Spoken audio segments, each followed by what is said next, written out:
want you to think about when you had your first child and anticipating what kind of educational experience they could have. What if schools did not meet the needs of students, your student, and as a result, they struggled throughout their educational experience? Recognizing that students have different needs, educators and parents are able to identify resources that meet the needs of students.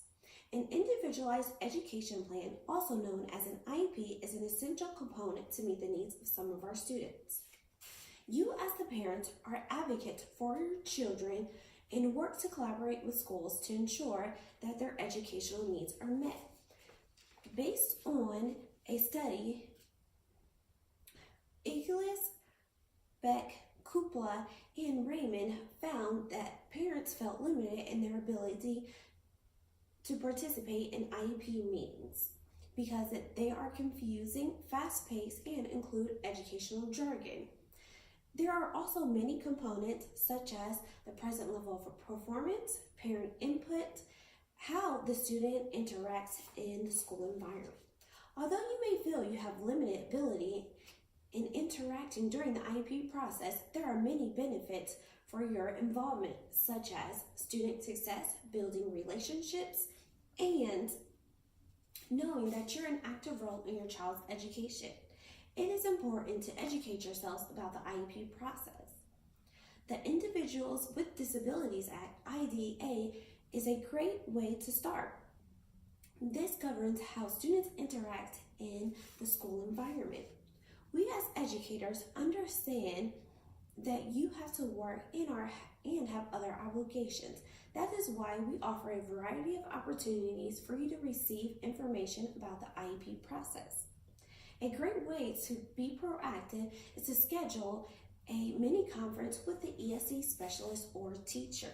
The purpose of a mini conference is to provide you information about the upcoming annual IEP and for you to be able to ask questions and to do research.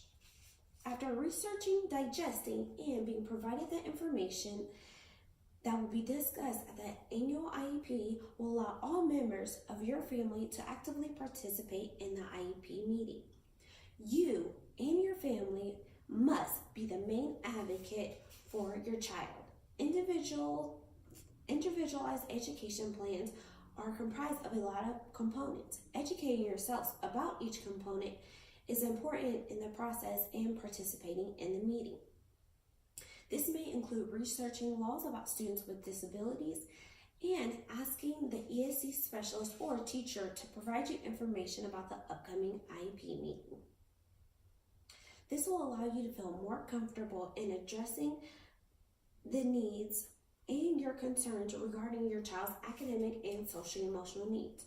Your involvement in the IEP process is essential in your child's student success. An IEP is not something that occurs once in your child's education. It is an ongoing process that involves your involvement and feedback.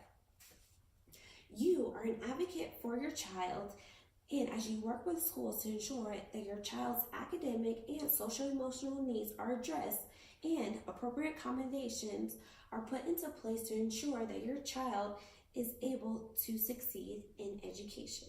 This includes asking questions to understand the IEP process and to use the strategies at home. The more questions you ask and the better you are involved, the better your child's education will be.